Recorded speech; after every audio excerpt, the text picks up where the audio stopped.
Well, good morning, everybody, and welcome to TechUK's annual policy conference. So my name's Anthony Walker, I'm Deputy CEO at TechUK, and this is the fourth year that we've run this event, and we are absolutely delighted to see so many of you here today. I always think it's quite a measure of success if we can get people out for 9 o'clock on a Monday morning these days, but thank you very much for joining us.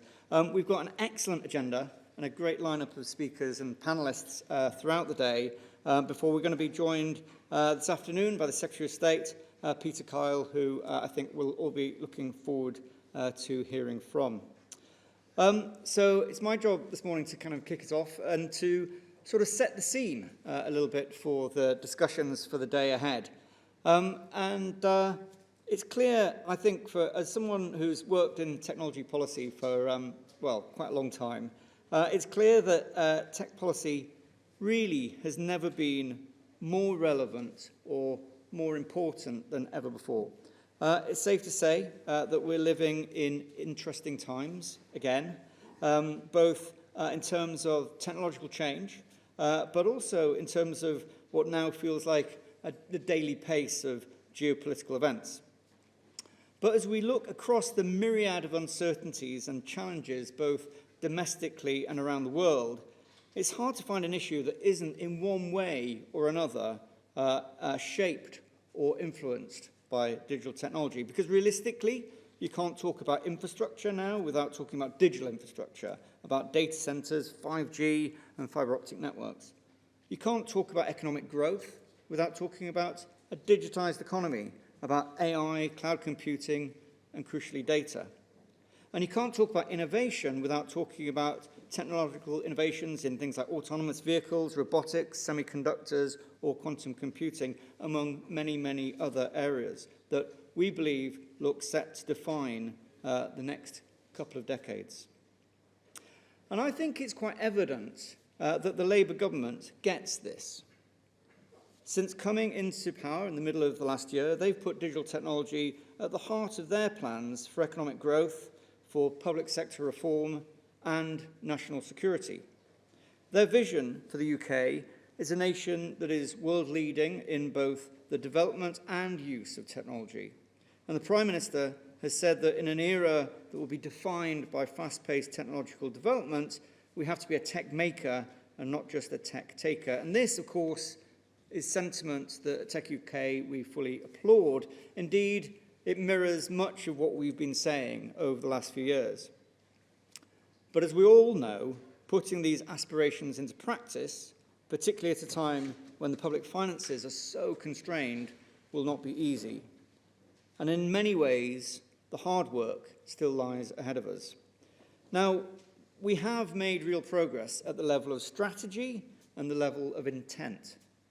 Tech was at the heart of the government's growth mission to set out in its industrial strategy green paper, and the government has put forward a comprehensive AI opportunities plan, as well as setting out how technology can be used to drive productivity in the NHS. Significantly, both of those announcements were launched by the Prime Minister to demonstrate his government's commitment to these agendas. And we've also seen a significant steer to the major economic regulators to take greater account of the need to support economic growth. And meanwhile, there is significant work being done to look at measures to drive digital adoption, both across the government but also by SMEs, as well as major reviews of the school curriculum and of skills provision. We'll be discussing a lot of these issues through the course of the day, but with the spending review looming, it's clear that not all of these ideas that are going to be developed at the planning stage are necessarily going to make it through to implementation. There are undoubtedly hard choices ahead. And the next few months, I think, will be very revealing about the extent to which this government is really prepared and able to make the hard choices necessary to support tech-enabled growth. And our job as TechUK over the weeks ahead, I think, is to work in partnership with government to find the most efficient and effective ways to deliver on our shared ambitions and aspirations to put tech and at the heart of the UK's return to economic growth. Now, that's not to say that technology can provide an answer to every question. It can't. But it does give us powerful tools that, if used well, enable us to see and do things differently. But the key to change, often, in most cases, isn't the technology itself. It's people.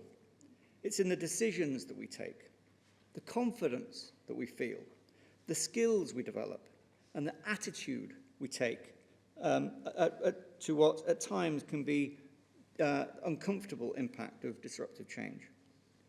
Fundamentally, good tech policy is about people, about understanding their needs and equipping them with the best technological tools to help them succeed in the modern global digital economy.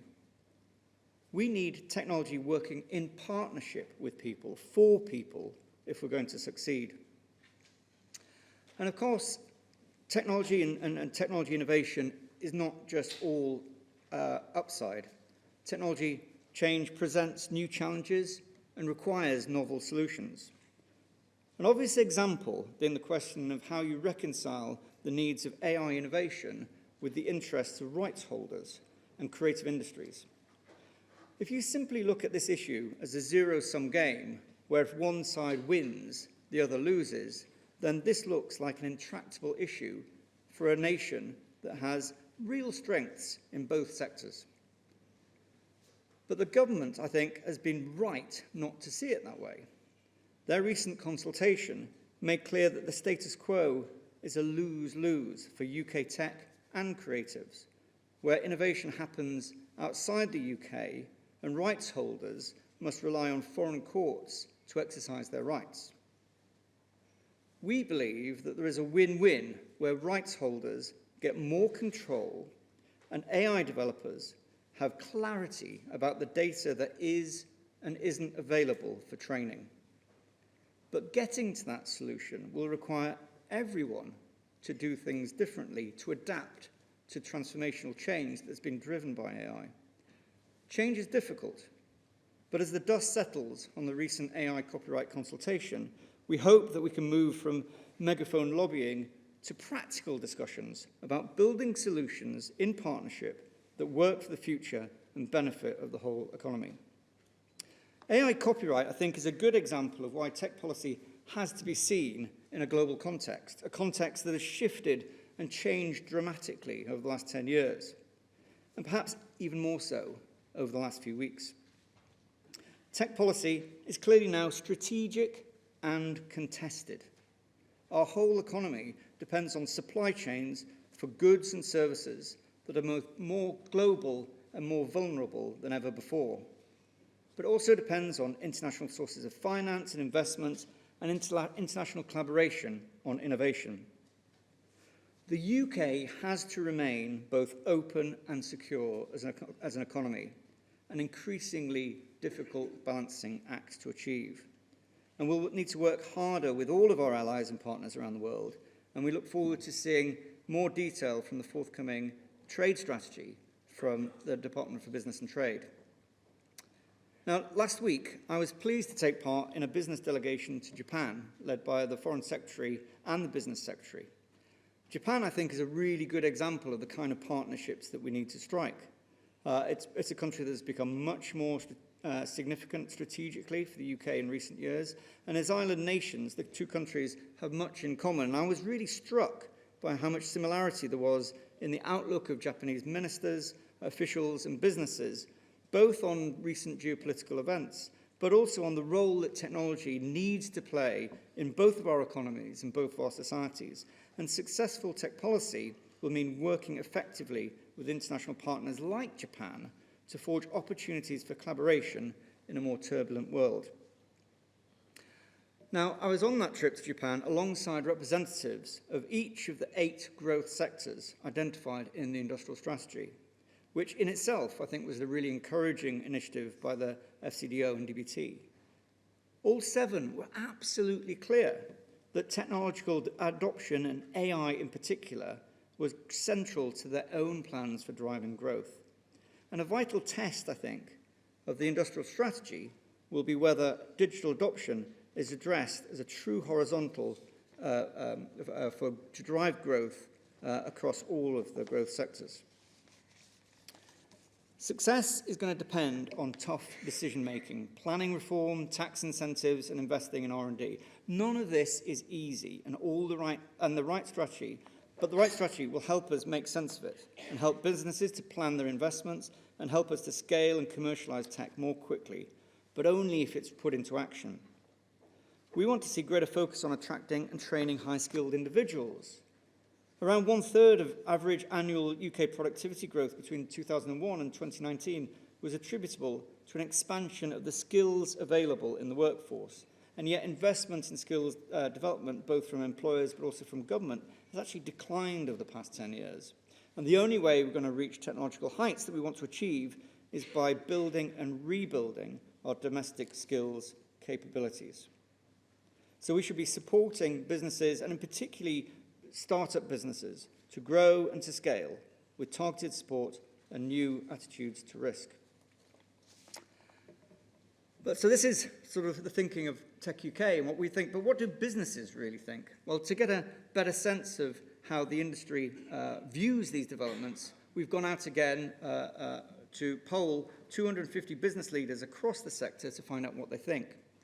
And the good news for government is that our survey shows that British tech companies have a real growth mindset, with their top priorities of the next years being to grow their businesses, to onboard new technologies, and to expand their current capabilities and products. While there is general optimism about the future of the UK sector and the economy, small businesses were perhaps a bit less positive in terms of their outlook. However, ambitions to hire new staff had decreased when compared to last year, but tech companies overall had little desire to reduce headcount. Consistent with last year's poll was a strong desire to expand internationally. 80% of firms said that they had plans or were likely to expand internationally over the next 5 years. And significantly, the US was by far the most popular destination for expansion, and more popular than last year. 47% of businesses selected it as their top destination for expansion in 2025. Companies also reported that demand for new technology is high, but challenges to adoption remain. And we asked whether interest in new technology and AI tools had risen among the customers, and the answer was absolutely resounding yes. 77% of the sample said that interest in new tech had risen over the last 5 years. And tech businesses do feel, though, the pain that other businesses across the economy have been feeling in recent years. While overall business sentiment is positive, the impact of energy costs and the tax burden on businesses has increased. Energy costs were seen as the biggest drawback on operating in the UK, and obviously small businesses in particular talked about the impact of recent tax changes. When we looked at investment across the UK, Manchester retains its crown as the most popular tech destination outside of the capital. Manchester remained the top city outside of London that the tech businesses identified as the most supportive of the sector's growth. The other 5 locations remain the same as last year, so Manchester, Birmingham, Liverpool, Cambridge and Oxford, with Edinburgh moving rapidly into 6th ranking. And when it came to the main motivating factors for businesses to invest further in the UK or expand their businesses to other locations, infrastructure, the availability of talent, the number of local customers were all the top drivers in terms of those investment decisions. And finally, overall, tech businesses think that the new government is performing relatively well, but small businesses were perhaps a little bit less convinced. More tech sector businesses say the new Labour government has performed well than poorly, 52% versus 23%. However, among small businesses, the satisfaction was much lower, where 38% think the government is performing well, with 33% saying they're performing poorly, so significantly more, I think, ambivalent. Reducing costs, such as business taxes, followed by reducing energy prices, were the most commonly cited demands of the new Labour government. Larger businesses were perhaps a little bit more likely than smaller businesses to focus on simplifying regulation around new technologies as a way of driving growth.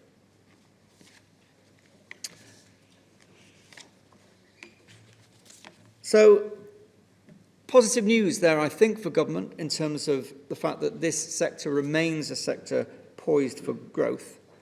And the good news is that I think we've achieved a lot of consensus about the need to use technology effectively, to seize the moment and to drive change. But change is not easy and not always comfortable, particularly if you feel the change is being done to you. So we as a sector need to work in partnership with government, in partnership with other growth sectors, and clearly we need to work in partnership with other like-minded countries to turn plans into action and to deliver the future that we need.